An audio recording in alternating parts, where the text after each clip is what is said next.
સર્વેસરા આદ્ય સ્થાપક છો। પશુપાલન અને ડેરી મંત્રાલય ભારત સરકારના કેન્દ્રીય રાષ્ટ્રીય સલાહકાર પણ છો। ભારતીય ગૌવંશ રક્ષણ અને સંવર્ધન પરિષદ VHPના પ્રશિક્ષણ પ્રમુખ છો।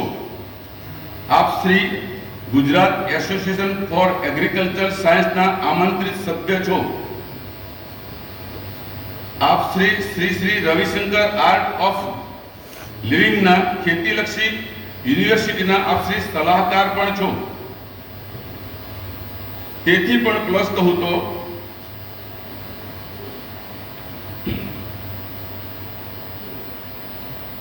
पण छो।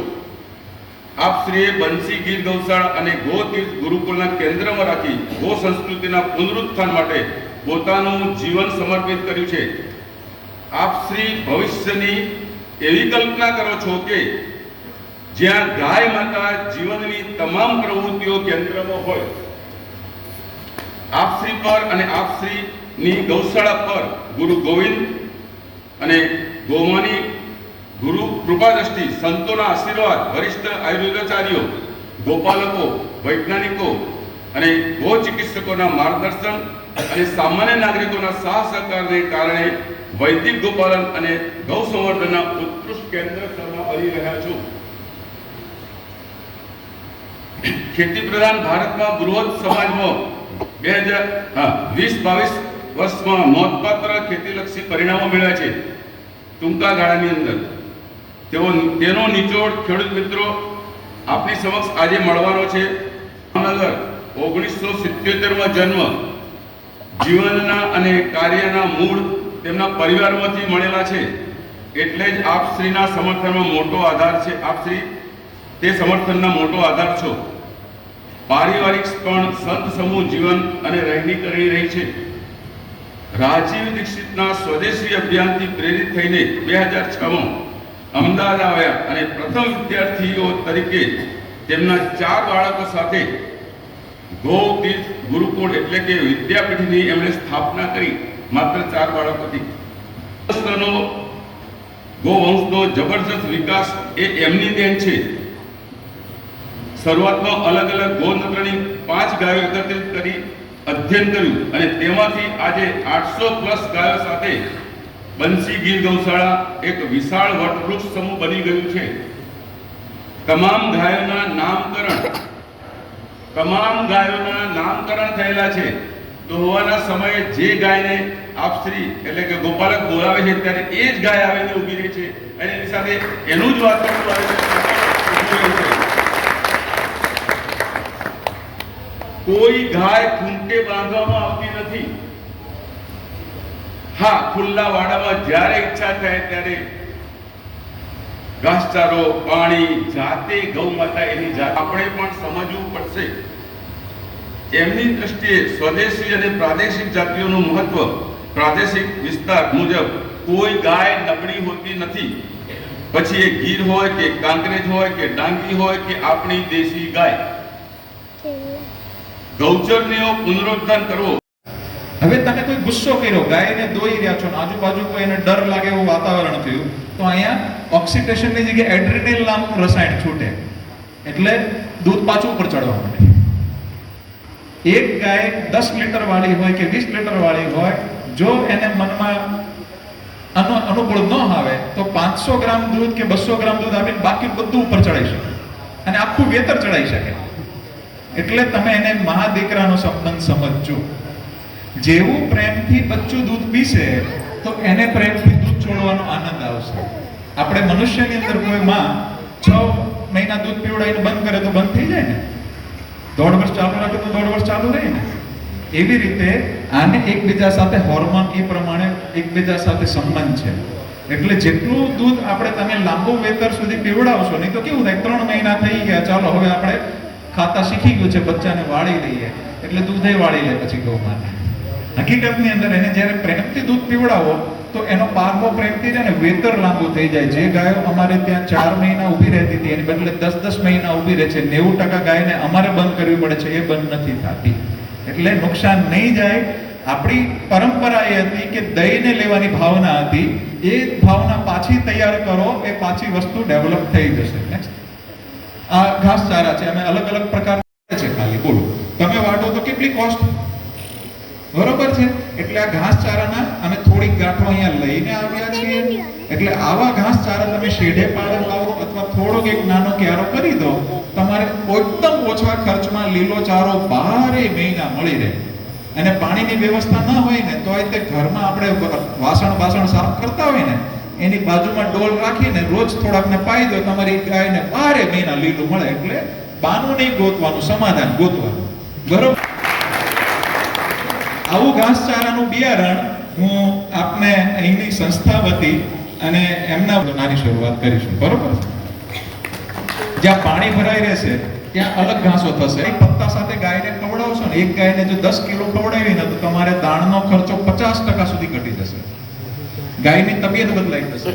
અગત્યો તમે વાવો, એના ફૂલ અગસ્ત્ય તારાના નક્ષત્ર સાથે ચાલે. એક નક્ષત્રના દિવસે એક જ દિવસે બધા ફૂલ ખરી જાય.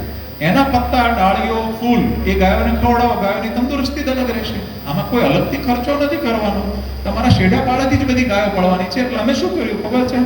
દૂધને બાય પ્રોડક્ટ બનાવી છે. દૂધ ઊંચું નીચું થાય ને, છાણને મેઇન પ્રોડક્ટ બનાવ્યું છે અને દૂધને બાય પ્રોડક્ટ બનાવી છે. છાણને મેઇન પ્રોડક્ટ બનાવીને કેમ કેમિકલ કરતા વધુ ઉત્પાદન લેવું એનો પ્રયોગ છે. જેમ કે તમે અર્જુન છે, અર્જુનના પત્તા ગાયને ખવડાવશો તો કેલ્શિયમની આપૂર્તિ સહજ થઈ જશે. એ વસ્તુ રોજ ખાવાથી ઇન્ફર્ટિલિટી એટલે આપણને આગળ જતા બાળકો આગળની જનરેશન માટે તકલીફ થાય ખરી, એટલે ઇન્ફર્ટિલિટી આવે. એટલે કડવી વસ્તુ એક વખત તમે અઠવાડિયામાં આપી એટલી ચારો ઓછો લાગશે, ખર્ચ ઓછો લાગશે, પેટમાં કૃમિ નહીં થાય. એના 30 ટન એવરેજ ઉત્પાદન છે, કોઈનું 22 ટન, કોઈનું 40 ટન, 32 ટન, એવરેજ પર એકર 30 ટનનું ઉત્પાદન છે. આ ભાઈ આપણી પદ્ધતિથી ખેતી કરે, જેની શેરડીની હાઈટ જુઓ તો જરા 110 ટન અમે ઉત્પાદન લીધું છે ગૌ કૃપામૃત અને ફક્ત ગોબરથી 10 ટન. અહીંયા માનનીય ભરતભાઈ બેઠા છે, એમના જ પરિચિત છે વનમાળીભાઈ, એમને 78 ટન સુરતમાં ઉત્પાદન લીધું અને શુગરની રિકવરી 10%ની જગ્યાએ 14% આવી, ગોળ વધુ બન્યો. હવે 6 લાખ રૂપિયા એમને પર એકર મળ્યા. એ ગાય કે જમીન વેચે ખેડૂત, એને શહેરમાં નહીં. અને એકદમ એટલે હું એમ કહી શકું, અભિગમ બદલો. અભિગમ બદલીને નવેસરથી ચિંતન કરીને એકદમ સટીકતા સાથે ખેતી કરજો. હું તમને જે પણ આજે કહીશ એની અંદર આ જ બધી વાતો હશે. નેક્સ્ટ કરજો તો, જો આ અઘરામાં અઘરો પાક છે દાડમ, એમાં તો એની અંદર ફંગસ પેદા કરશે, એટલે ધાયરો ફાયદો ક્યારેય નહીં આપે. એટલે હંમેશા કમ્પોસ્ટ કરેલું છાણ હોવું જોઈએ.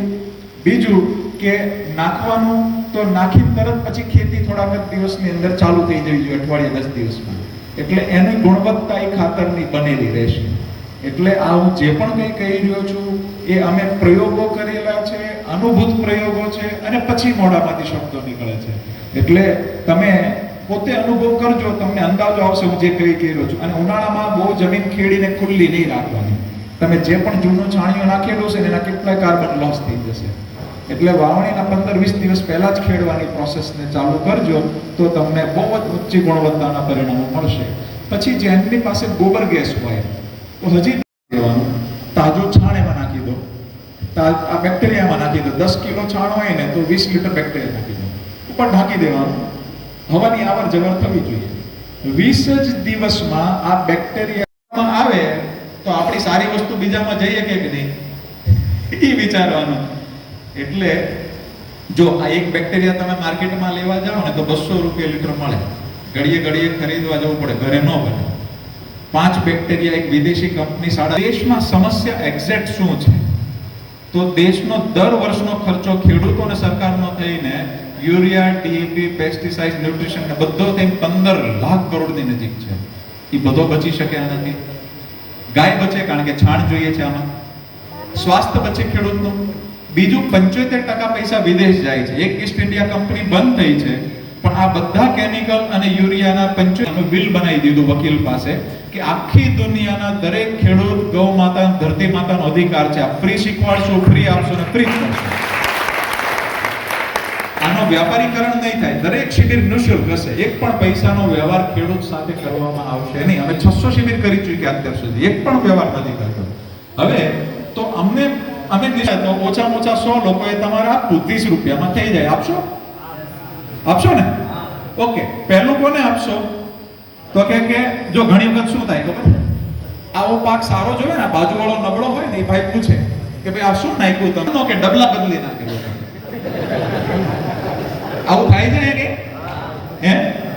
સાચું ન કેવું બને? આવું નથી કરવાનું. આપણે ખેડૂતની મદદ કરવાની છે. કોઈ વિદેશી કંપની આપણું ભારતનું ભલું કરવા આવવાનું નથી ક્યારે. બરોબર છે? તમને પરિણામ મળે ને એટલે પહેલું કોને દેવાનું? 100 લોકોમાંથી તમને સૌથી વધુ ન ગમતા હોય એ વ્યક્તિને, હે ને? હૃદય વિશાળ કરવાનું છે. તમારા કેન્દ્રમાં ધરતી માતા, ગૌ માતા અને પ્રકૃતિ હોવી જોઈએ, હે ને?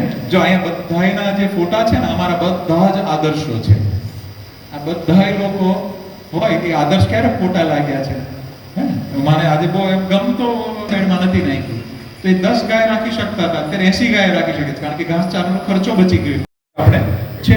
તો આપણે જે પણ ખેડૂતોનો પ્રયોગ કરશું અથવા અહીંનો કરશું તો બિફોર એન્ડ આફ્ટર માટીનો પહેલા ટેસ્ટિંગ શું છે, પછી શું છે, 2 મહિના, 3 મહિના, 6 મહિના, એટલે એકદમ કંટ્રોલ પ્રયોગ કરશું તો આપણા વિસ્તારમાં જેમ આપણે દાદાએ આ રીતે જે સરસ રીતે કેમ્પસ કર્યું છે, એવી રીતે હું એક આજે યોજના અહીંયા આપના બધા સાનિધ્યમાં એક લોન્ચ કરવા જઈશું કે આપના શાંતિથી સમજજો કે તમે જે બાકીનું કરતા કરવાનું, ખાલી 5 કે 10 ગુઠાનો પ્રયોગ કરવાનો. એક્ઝેક્ટ પદ્ધતિસર થવું જોઈએ. એગ્રોનોમિસ્ટ રોકવાના, આપણી ટીમ હોય, અહીંયા સ્ટુડન્ટો હોય. પહેલા ટેસ્ટિંગ થાય, પછી ટેસ્ટિંગ થાય. આપણે કીધું એ જ પ્રમાણે બેક્ટેરિયા, છાણ બધું જોવું જોઈએ. બાજુમાં જે પણ પદ્ધતિ તમારી ચાલતી હોય, કેમિકલ વાળી કે બીજી જે પણ, એની સામે કંઈ પણ નુકસાન જાય આપણી પદ્ધતિમાં 5-10 ગુઠામાં, તો નુકસાન મારું, નફો તમારો. ચાલશે? વ્યવહારિક વાત છે. પણ દર અઠવાડિયે રિપોર્ટ દેવાનો. આવી રીતે કયું હોવું જોઈએ? બેક્ટેરિયા નાખ્યા છે, નથી નાખ્યા, ચાલો ઉભાવા નાખવાના. સ્પ્રે કરવાનો છે, નથી કર્યો, ઉભાવા કરવાનો. અને સિગ્નેચર થાય, તમારી સિગ્નેચર થાય, એગ્રોનોમિસ્ટની થાય, એની ટીમની થાય, અમારી થાય. પછી તમે જુઓ, તમારો રોપો ને તમારી માટી તમારી સાથે વાત કરશે. આખી જિંદગી માટેનો તમારો અભિગમ બદલાઈ જશે. કારણ કે મારે તમને નાનામાં સંતોષ નથી કરાવવાનો. તમને થોડુંક મળે આનંદ થઈ જાય એવું નથી કરવું. સંપૂર્ણ દર્શન. ક્યાં સુધી આપણે ઊંચાઈમાં પહોંચીશું? બટાકાની અંદર મેં કીધું કે આપણે એક નવો પ્રયોગ કરીએ. કોઈ પણ અમે અલગ અલગ રાજ્યોમાં બધે પ્રયોગ કર્યા, અલગ અલગ પાકોમાં, કે 10 ટન છાણિયું મેં કીધું 2 ગાયનું, એમ બદલે 6 ગાયનું છાણિયું નખાયું 1 એકરમાં, અને 3 ગણા બેક્ટેરિયા નાખ્યા. હવે એ બટાકું 200 ગ્રામનું જે લોકર વેરાયટીનું થતું હતું ને 800 500 ગ્રામે જતા રહ્યા. ઉત્પાદન સીધું ડબલ. શહેરમાં ગયા હોય અને સવારથી સાંજ સુધી મહેનત કરતા હોય, ફેક્ટરીમાં ગયા સવારથી રાત સુધી મહેનત કરે, વિદેશ ગયા સવારથી રાત સુધી મહેનત કરે, ગવર્મેન્ટમાં ગયા સવારથી રાત સુધી કામ કરે. સાચું કહેજો, ખેતરમાં એટલું કામ કરો છો? ખેતરમાં એટલો સમય આપો છો? નથી આપતા ને? મારી વિનંતી છે, શહેરમાં જઈને જેટલું કામ કરે છે ને આપણા ભાઈઓ, એટલું કામ ખેતરમાં જઈને કરવા માંડો. શહેરવાળા કરતા વધુ કમાણી છે. તમે ગાય માતા, ધરતી માતા, તમારી વનસ્પતિ સાથે વાત કરવાનું ચાલુ કરો. પદ્ધતિ એક્ઝેક્ટ સાથે ચાલુ કરો. અભિગમ બદલો. આવતો જમાનો ખેતીનો છે. તમને કોઈ 5-7 લાખ રૂપિયા શહેરમાં બધાને નથી આપવાના. ગામડેથી શહેરમાં 100 લોકો જાય ને, એકાદાને માંડ સારું કેરિયર બને છે, બાકી 99% આખી જિંદગી મહેનત કરે ને એક ઘર નથી બનતું. એટલે સોનું છોડીને આપણે પિત્તળની પાછળ ભાગીએ છીએ. એટલે મારી વિનંતી છે કે શહેર કરતા વધુ આર્થિક ઉપાર્જન જો આવી પદ્ધતિ અપનાવીને ઊંચામાં ઊંચું ઉત્પાદન તમે પ્રોસેસ કરીને કંઈ પણ, અહીંયા બહુ સરસ મજાના તમારી માટે આટલી બધી સંસ્થાઓ અહીંયા હશે, મેં વિચાર જ નહોતો કર્યો. આ સંસ્થાનો સહયોગ છે, ગવર્મેન્ટના અધિકારીઓ આટલા સહયોગમાં છે, કેટલાય સેવાભાવી લોકો અહીંયા સેવા કરી રહ્યા છે. એમનો સદુપયોગ કરો અને ઊંચામાં ઊંચું ઉત્પાદન મેળવીને તમે સ્વાભિમાનથી અહીંયા ગામડે જીવો. શહેરમાં એવી સ્વાસ્થ્ય નથી. અમારો અનુભવ છે બધાનો. નેક્સ્ટ, આર્ટ ઓફ લિવિંગ ની અંદર મરચા જે એક્સપોર્ટ થતા હતા ગુંટુરમાંથી બધેથી, ત્યાં જે તકલીફ હતી સરસ મજાનું સોલ્યુશન થઈ ગયું અને અત્યારે એમની એડવાઇઝરીમાં પણ આપણે સાથે મળીને કામ કરીએ છીએ. નેક્સ્ટ, આ માનનીય ભરતભાઈ છે. ભરતભાઈએ સરસ મજાની એમ કહેવાય કે કેટલાય વર્ષોથી દિલથી આ અભિયાનમાં એમનો સહયોગ રહ્યો છે અને ગાયો પણ સરસ કામ કરે છે. ભરતભાઈ બે છે, જો અનુકૂળતા હોય તો 2 મિનિટની અંદર.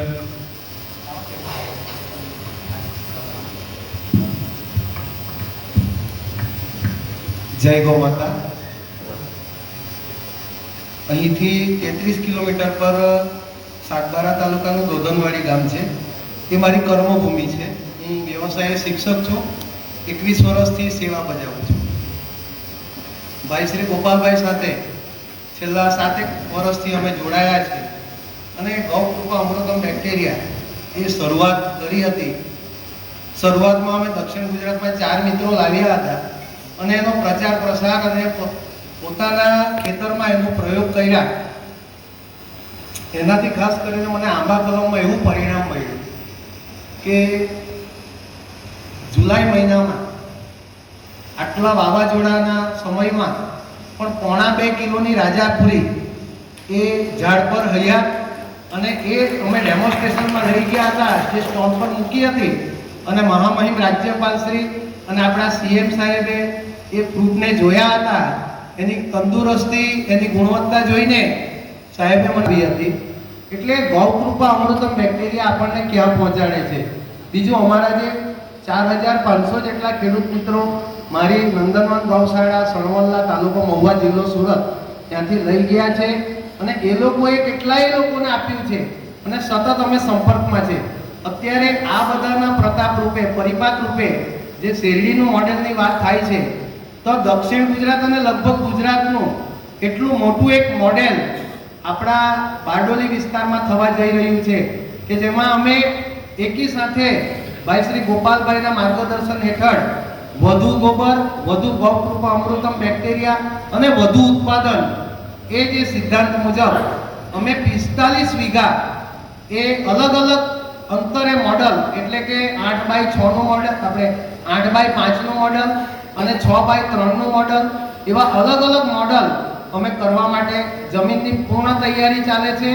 250 ટ્રેક્ટર જેટલું દેશી ગાયનું ગોબરને હાલ કમ્પોસ્ટિંગ કરીને તૈયાર કરી દીધું છે અને 1 અઠવાડિયામાં અમે જે ઓગર પદ્ધતિથી, રિંગ પીટ પદ્ધતિથી ખાડા કરીને એની બધી જ જમીનની તૈયારીઓ સપ્ટેમ્બર મહિનામાં શેરડી રોપવા માટે અત્યારથી તૈયારી કરી રહ્યા. ત્યારે બધા વાત કરતા હતા કે આપણે ચંદ્ર પર જમીન લેવી જોઈએ અને એને ફર્ટાઇલ કરવી જોઈએ.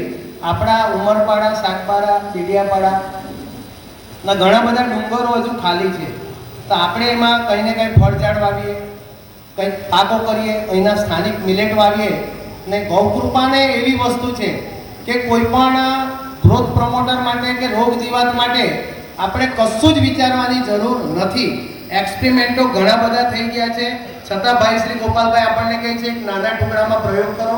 મિત્રો, એક પહેલા વર્ષે પ્રયોગ કરો, કિચન ગાર્ડન નાનું ઘરે વાડોલીઓમાં 2-5 શાકભાજીના છોડ પર પ્રયોગ કરો. બીજા વર્ષે તમે સીધા જ બહુ મોટી જગ્યા પર આ રીતે કરવાની પદ્ધતિ અપનાવી એવી અમારી વિનંતી છે. અમારો પરિવાર, મારી સાથે જે હું અત્યારે મારી કર્મભૂમિથી મારા મિત્રો આવ્યા છે, મારો હેતુ એટલો જ છે કે મારો ઘર પરિવાર તો આજે આ ગૌકૃપા અને ગાયોમાં સેટ થઈ ગયો. આગળ જંપલાવે ને દેશી બળદ ને દેશી ગાય બચે. અત્યારે અમે આ વિસ્તારની જે કોકણ ગીધા, જે અહીંની લોકલ આપણી દેશી ગાય છે, એ બચે એવા પ્રયત્નો પણ અમે શરૂ કરી દીધા છે.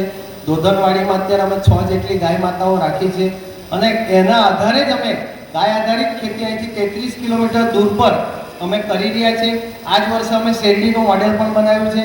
એમાં પણ માત્ર ને માત્ર દેશી ગાયનું ગોબર અને ગૌકૃપા અમૃતમ વાપરી રહ્યા છે. વાત ઘણી બધી છે. આપને આવનારા દિવસોમાં અમારા મોડેલો જોવા માટેનું આમંત્રણ છે. આપ શ્રી પધારજો. અસ્તુ. જય હિન્દ, જય ભારત, જય ભારત.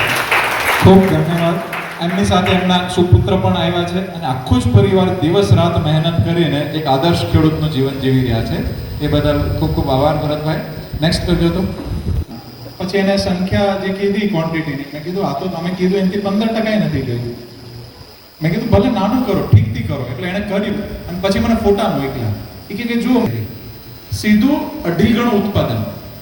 આવી જુવાર મેં ક્યારે નથી જોઈ. એટલે બધું જ ડબલ થી વધુ ઉત્પાદન પહેલી સિઝનની દિવસનું 1.5 લીટર દૂધ આપે છે. અમને કેવી રીતે ઇકોનોમી થાય, આર્થિક વ્યવસ્થા કેવી રીતે થાય? મેં કીધું જો આમાં દૂધ બાય પ્રોડક્ટ છે, ગોબર મેઇન પ્રોડક્ટ છે. દૂધથી 2-4 લાખ રૂપિયા મળે કરે? ન મળે. આમાં મળે.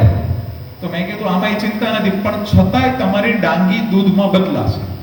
તો કે કેવી રીતે? મેં કીધું અમારી પદ્ધતિથી રાખો. ખોરાકની પદ્ધતિ, રાખવાની પદ્ધતિ, બાંધવાનો, અમે ગાયોને બાંધતા જ નથી. હલન ચલન કરે તો પાચન સારું થાય. ભલે બાંબુનો વાડો કરો, નાનો કરો, પણ ખુલ્લો રાખો. તો તો એ સજ્જન વ્યક્તિ હતા, એને પ્રયોગ કર્યો. એમની 1.5 લીટર વાળી ડાંગી એક જ વર્ષમાં 4 લીટર જતી રહી, બધી જ ગાય, એની જ ગાયો, બીજી નહીં. ખોરાક કેટલો ખાધો? તો ગીરની સામે 30%. એક ગીરના ખોરાકમાં 3 ડાંગી પડી ગઈ, 3 નું મળીને 12 લીટર દૂધ થઈ ગયું. આખા ગુજરાતમાં ગીરની એવરેજ 8 થી 10 લીટરની માંડ છે આખા દિવસની, એની કરતા ડાંગી આગળ જતી રહી. ગીરને આંચળનો રોગ છે મસ્ટેટાઇઝના, એને નથી ડાંગીને. ગીરને ગર્ભાશય બહાર નીકળવાની તકલીફ ખૂબ છે, એના પ્રોલેપ્સના કેસીસ, એને નથી. તો ત્યાં ઈવડી બિંદાસ ફરે છે, વરસાદ ગમે એવો છે. તો એવી જ રીતે અમે લાલ કંદારીમાં કહ્યું, લાલ કંદારી 3 લીટર વાળી 8 લીટર ઉપર જતી રહી. અત્યારે એની ડાંગી અમુક 7-7 લીટર છે, ગવર્મેન્ટ એની પાછળ ફરે છે, અમને નંદી આપો સારા. તો આવી 20 નસ્લોમાં અમે કામ ચાલુ કર્યું. બધી માતાઓ હારી છે, કાળા માથા વાળા માનવીમાં કમી છે.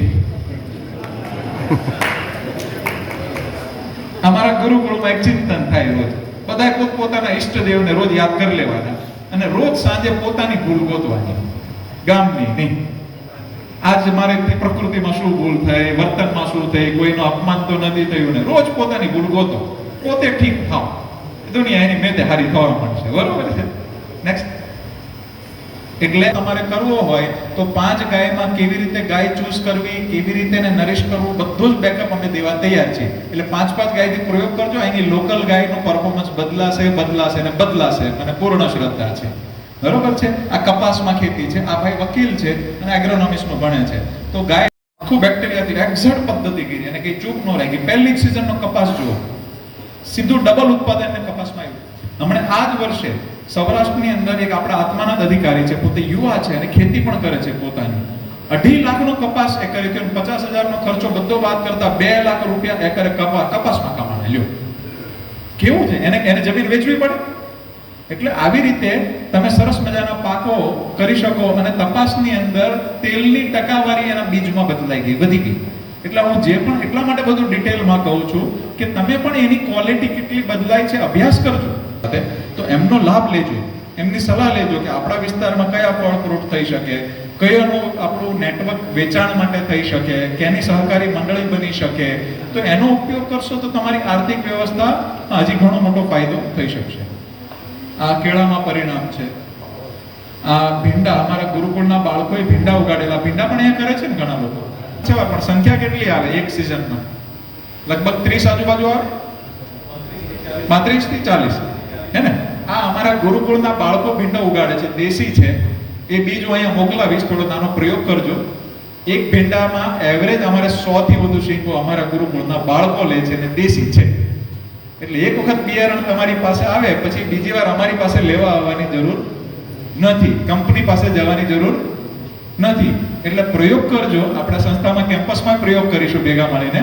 અને ભીંડા એટલા સરસ મીઠાશ હોય છે ને, તમે ખાઓ ને કાકડી જેમ કાચા ભીંડા તમે 50 થી 100 ગ્રામ આરામથી ખાઈ શકો, એટલા જબરદસ્ત ક્વોલિટી હોય છે. અને હું જે કહું છું ને, જો અત્યારે અમારે ભીંડો ઊભો છે, તમે આવીને જોજો, આટલો છે, એ 6 થી 8 ફૂટ સુધી ઊંચો થાય છે. અને ભીંડાની અંદર ડાળીઓ નથી ફૂટતી, એને પ્રુનિંગ કરો તો ફૂટે, પણ આ પ્રુનિંગ કર્યા વગર ડાળીઓ ફૂટે છે, ને ડાળીએ ભીંડા બેસે છે. એટલે આટલી સરસ જાતો છે આપણી પાસે. તો એ જાતો હું અહીંથી બિલકુલ ભીંડાની જાતો થોડી હું મોકલાવીશ અહીંયા ભેટમાં, અને આપણે અહીંયા વધારીએ, બધું સારામાં સારી રીતે કાર્ય થશે. નેક્સ્ટ. આ કર્ણાટકના હાઈકોર્ટના જજ સાહેબ છે. 2 થી 3 કિલોના તરબૂચ આવતા હતા, એ 9 કિલોના એવરેજ થઈ ગયા, 9 થી 10 કિલોના. તો એમને સરસ મજાની 1000 ખેડૂતની 2 શિબિરો કરી, અને એ પણ બહુ ખેડૂત પ્રેમી છે. નેક્સ્ટ. મેથી કાર્ય કરીને બતાડવાનું. નેક્સ્ટ. આ શિક્ષક છે કર્ણાટકના, એમને શેરડીમાં ઉત્પાદન ડબલ થઈ ગયું અને એમને એટલો બધો ભાવ જાય ગયો. નેક્સ્ટ. એમને ક્લાસરૂમમાં ગૌકૃપામૃતમ ચાલુ કરી દીધું, શાકભાજી ત્યાં કેમ્પસમાં ઉગાડવાનું ચાલુ કરી દીધા. એટલે તમે બધા તો ખૂબ ભાગ્યશાળી છો કે આ ગ્રામ શાળાઓની અંદર તમને આ લાભ મળે છે. અહીંના વિદ્યાર્થીઓ ભાગ્યશાળી છે, કારણ કે જનરલ સ્કૂલના એજ્યુકેશન અલગ હોય છે ને. બાગાયત કરો છો, જ્યાં જોઈએ છે ત્યાં જ નાખો. સૌરાષ્ટ્રમાં એવા કેટલાય ખેડૂત છે 20-20 વર્ષથી એકનો એક ચાસ પકડી રાખેલો છે, જેને જોઈએ એને જ મળે ને. નિંદામણ જામ તો ધરોવાન થાય કે નહીં? એટલે હવે સરસ મજાનો અભિગમ પકડીને તમે નવેસરથી કરો તો કેટલો ફાયદો થાય. એટલે મહેનત અને યોજના બહુ સરસ રીતે બનાવો, એમાં બહુ સરસ પરિણામ મળશે. જો આ બેક્ટેરિયા છે ને, અમે ફ્રી આપવાનું કહીએ ને તો ઘણા બધા લોકો દિલથી અંદર લાગેલા છે. 7 વર્ષથી અમે કન્ટિન્યુ દોડીએ છીએ. તો આ દક્ષિણ ભારતમાં એક ભાઈ છે, એમના માતુશ્રીનું દેહાંત થયું હતું, તો એમને શોક સભામાં દરેક ખેડૂતને આ બેક્ટેરિયા ફ્રી આપ્યા હતા, બોટલો આપી હતી. નેક્સ્ટ કરજો તો. એમ જો આ ખેડૂત છે એમને એમના લગ્નમાં રિસેપ્શનમાં રિટર્ન ગિફ્ટમાં ખેડૂતોને આપ્યા. કેવો ભાવ જાય ગયો છે હે? એટલે તમે કોઈ ખેડૂતના ઘરમાં બેસવા જાઓ, આ બોટલ લેતી જવાની. હું ઘણી વાર રસ્તા કહેતો હોઉં છું, પણ આ વાસ્તવિકતા હોય છે. તમારા ઘરે કોઈ ખેડૂત બેસવા આવ્યા ને આ બોટલ આપી દેવાની ભેટમાં. પેલી બીજી બોટલોનો વ્યવહાર ચાલુ થયો છે ને બંધ કરવા દે. બરોબર ને? કોઈ દીકરીઓને કોઈ ઘરે લથડિયા ખાતું આવે ગમે? ન ગમે. કોઈ લથડિયા ખાતું આવે ક્યારેય ન ગમે. આપણે સાચા ભારતીય બનવાનું છે. આપણે પહેલા આપણા ઘરની નજરમાં ઉપર આવવાનો છે. અને કોઈ દિવસ જો આપણે આપણા ઘરની અંદર જ તે સારી રીતે આપણે સ્વાભિમાનથી ઊભા ન થઈએ તો બીજું કોણ આપણું સન્માન કરવાનું?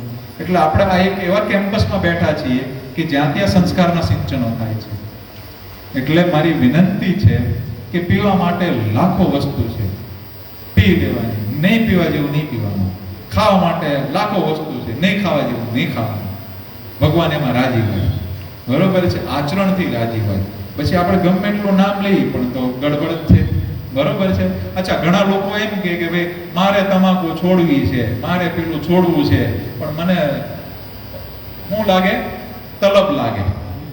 તલબ લાગે છે, રહેવાતું નથી, પેટ સાફ નથી આવતું, માથું ચડે છે, બરોબર છે? તો સરસ સમાધાન તમને આપી જ જાઓ.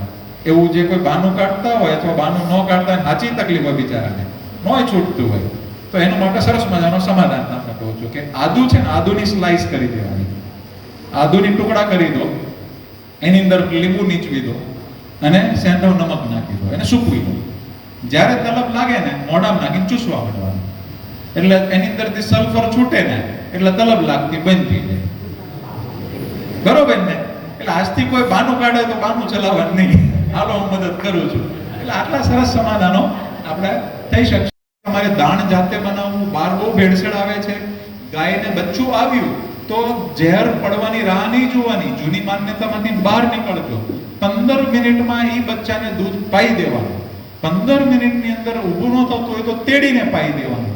એની અંદર સૌથી વધુ કોલેસ્ટ્રોલની અંદર સૌથી ઇમ્યુનોગ્લોબુલિન નામનું એક વસ્તુ હોય છે જે સૌથી વધુ તાકાત આપનારું છે. જલ્દી મળે એટલું બચ્ચું આખી જિંદગી તંદુરસ્ત જીવશે. તમે પીધું તો તમને વિટામિન એ ને આંખો માટે ખૂબ તાકાતવાળી વસ્તુ છે. કેન્સર માટે લોકો ઉપયોગ કરે છે, એઇડ્સ માટે લોકો ઉપયોગ કરે છે. એટલે આ બધી જ વસ્તુ તમારા ઘરમાં તાજે તાજી મળશે. એના પરિણામો અલગ જ હશે. એ બધું પુસ્તકમાં મેં લખવાનો પ્રયત્ન કર્યો છે. પછી કઈ દિશામાં નક્ષત્ર હિસાબે કયું વૃક્ષ વાવવું, એના વૃક્ષના પત્તા અને ફળોથી ગાયોનો ઈલાજ કેમ કરવો, એક રોગ 10 ઈલાજ અમે લખેલા છે. તમારો ઈલાજ કેમ કરો કે સમજો ગામડે ગામડે માસિક ધર્મના બહેનોને પ્રશ્નો છે કેટલી જગ્યાએ, તો તમારે દુર્વા તો દરેક જગ્યાએ ઉગે છે. દુર્વા એને આપણે શું કહીએ છીએ? ધરો નહીં, એને કપડા છાન કરીને પીવો સવારે નળના કોઠે, અને 2 કલાક ખાવાનું નહીં. ગમે એવા માસિક ધર્મના હોર્મોન ઇમ્બેલેન્સ થયા છે 2 મહિનામાં 90% તમારા બધા સમાધાન સોંપી દેશે. પુરુષ હોય કે સ્ત્રી હોય, ગમે એનું હોર્મોન ઇમ્બેલેન્સ હોય, બંનેનો ઠીક થઈ જશે. આટલા સરસ સમાધાનો છે. આજુબાજુની 52 ઔષધિથી શું સમાધાનો થઈ શકે એ બધા મેં આમાં લખવાનો પ્રયત્ન કરેલો છે. પછી સવારથી સાંજ સુધી શું ખાવું, કેમ જીવવું.